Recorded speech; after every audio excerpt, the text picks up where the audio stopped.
Olá, pessoal. Boa tarde, bom dia, dependendo da hora aí que vocês estarão assistindo essa aula. A gente vai continuar falando, mas já chegando aí aos finalmente, né, sobre o continente asiático. Só para dar um spoiler aí para vocês, nas próximas aulas a gente vai se aprofundar em alguns países. Então, querendo ou não, a gente vai continuar falando sobre a Ásia, só que, né, se aprofundando em alguns países de grande destaque. Mas, né, fazendo essa pincelada geral, hoje é a última aula sobre os aspectos econômicos. Não sei se vocês perceberam, mas eu pedi um trabalho que tem a ver com isso, os tigres e novos tigres asiáticos, porque o livro de vocês, ele menciona, ele até coloca uma característica ou outra, mas não situa, não compara, não fala quais são os países componentes. Então, achei muito importante que vocês fizessem essa pesquisa, inclusive é assunto do teste, e o teste já é na próxima semana, no comecinho, segunda ou terça. Tudo bem? Deixei as matérias das quais serão cobradas e não vai ter nenhuma novidade. Espero que flua tudo bem e bons estudos. Então, vamos lá. Bom, de maneira geral, grande parte da economia asiática é agricultura, e é aquela agricultura diferente do que a gente está acostumado a estudar. É aquela agricultura de pouca tecnologia, baixa mecanização, é voltada para a necessidade pessoal, familiar, a gente chama isso de subsistência, né? Que é aquilo que é produzido para o próprio consumo. É produzido também para o mercado interno e o produto de grande destaque é a risicultura, a produção de arroz, tanto na China quanto na Índia, mas principalmente nesses dois países, mas outros também asiáticos produzem, principalmente aqueles que estão perto, né, de planícies, que o cultivo de arroz requer, né, terraços, requer planícies aluviais, requer muita água, né, propriamente dito. E Japão e Israel já são aqueles países que saem um pouco dos eixos, são exceções à regra, porque eles lidam sim com técnicas mais modernas na sua produção, tá? Bom, a gente entende que a economia da Ásia ela pode ser dividida de duas formas, tanto nas práticas mais modernas, né? E aí eu acabei de dar o exemplo de Japão e Israel, mas assim, também, infelizmente, a questão da mão de obra ser barata e o trabalho ser ilegal, né? Ou seja, um lugar ele pode ser extremamente tecnológico, mas, né, ter vários aspectos sociais péssimos. É o caso da China, né? É uma grande potência, mas usa às vezes mão de obra escrava, pagando centavos em condições insalubres. Então, felizmente, isso é um aspecto de alguns segmentos econômicos desses países. Apresenta o maior crescimento econômico do mundo, ou seja, China, Índia e Japão, eles estão em um crescimento expressivo cada vez maior, por isso que tem esse termo aqui, economia em ascensão.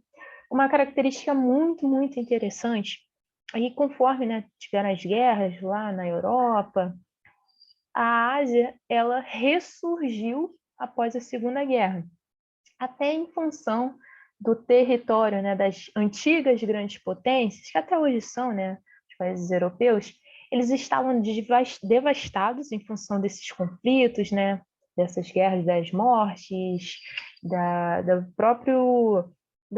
própria geografia, né, do próprio território estar devastado, e aí foi o grande boom desses outros países, né? Então eles tiveram essas transações comerciais, né, os países do Pacífico, com os demais países do mundo. Tanto que Japão também, né, veio devastado da guerra, mas pensou muito rápido e usou alguns dos países do Pacífico como veículo para sua própria expansão. É o caso dos tigres e novos tigres asiáticos. Já já eu também vou estar retomando esse assunto.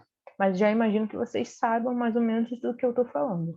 A agropecuária tem como principais produtos os cereais, e aí entra o arroz, o trigo, a cevada, o milho, o grão de bico, né? Você vê que são muitos produtos que têm a ver com a própria gastronomia dessas pessoas, né? Como eu mencionei, é muito mais para consumo próprio do que para fora.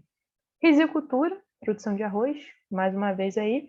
China, Índia, Bangladesh e Vietnã são os principais, China e Índia principalmente. Como eu disse, a produção de arroz requer muita água, então, ó, onde tem monção, onde tem período de grande intensidade de chuva, também vai ser propício para esse cultivo, que é o sul e o sudeste asiático. Mas não só vai ter arroz, vai ter também seda, algodão, fumo, chá, borracha. O exemplo é na Índia. A gente, nas áreas tropicais, né, vão ter aí os plantations, né? A plantation são produções em larga escala, por vezes de uma coisa só, que é exportada, né? Que é produzida para fora. E aí a gente tem o café, o tabaco, o algodão e as frutas. Frutas é muito comum de ter em climas tropicais, tá? Em climas que são quentes e úmidos, até pela diversidade, né, de produto que requer mais calor, requer mais umidade, então esse é um ponto desses locais. A pecuária é extensiva e extensiva, não confundam com intensiva. Intensiva usa muita tecnologia, por isso que é intensa, né? Extrai muito da terra. A extensiva é extensiva no sentido de estar espraiada, né? De ser espalhada, com baixa produtividade. Geralmente eles deixam o rebanho à solta, então já tem outro caráter. E aí entra a carne suína, ovina, bovina na China, bovina também na Índia, mas não como corte. Por quê? Porque a Índia considera a vaca como um ser sagrado, então eles não a matam, mas em contraposição mata muito búfalo, sendo aí um grande destaque indiano também a carne bubalina, né, que é a carne do búfalo.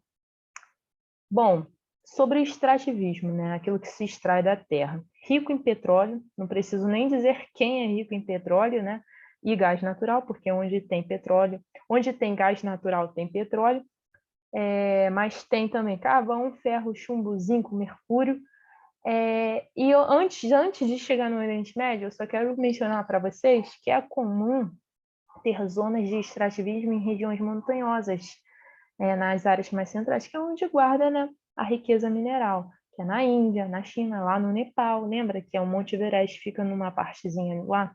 E também na região do Sudeste Asiático, onde tem a Malásia, onde está a Indonésia, e lá tem um minério que é de extrema importância, que é o estanho. Agora já falando para o famosinho aí da Ásia, que é o Oriente Médio. Gente, o fato do Oriente Médio concentrar a maior reserva de petróleo, 65%, faz dele o centro das atenções. Tanto que vários conflitos aí geopolíticos envolvem justamente a questão do petróleo, justamente países que vêm de fora com interesse no petróleo desses países. Então, não é pouca coisa, tá? É um assunto muito, muito sério. Indústria. Existem várias potências industriais e aqui eu vou me centrar nessas potências. Não é que todos os países sejam potências, mas vocês sabem muito bem de quem eu estou falando, né? China, Japão, Coreia do Sul e Israel. Potências industriais envolve tecnologia de ponta, mão de obra especializada e modernas técnicas de produção. Eu queria até fazer um comentário que, por mais que eu tenha falado que a mão de obra da China, ela tem sim um caráter que beira, né, a escravidão, pagando centavos, na China se dedica-se muito ao ensino, à educação. Então, por mais que se pague pouco, né, em alguns casos, lá eles incentivam, sim, a inserção da pessoa na continuidade dos estudos. Japão, então, nem se fala, né? É justamente em função dessa dedicação efeverente aí no conhecimento é que eles são grandes inventores, grandes aperfeiçoadores de tecnologias de ponta, né? Vários produtos extremamente tecnológicos surgem sim do Japão, inclusive batendo de frente aí com os Estados Unidos em muitos casos.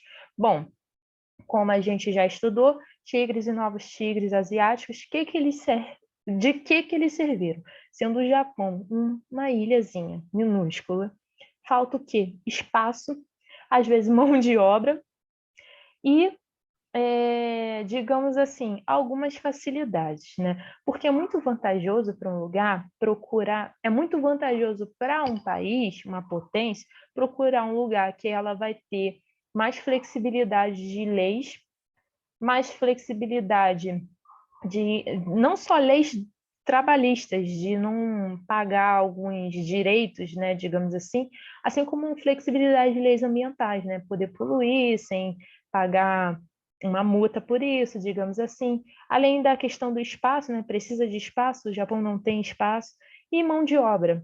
E, ó, vocês já devem saber que há uma diferença aí, e eu vou deixar, né, a reflexão de vocês, de tigres e novos tigres asiáticos, não só em quesito de quais países fazem parte de qual, mas há um cuidado, né, com a questão da mão de obra ser especializada e o outro nem tanto.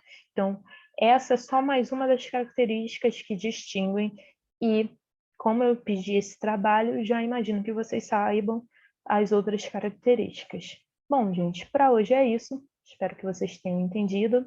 Se preparem para o teste. É segunda ou terça, se eu não me engano. Já coloquei as matérias que vão cair e precisando de ajuda, estamos aí, tá? Grande abraço e até!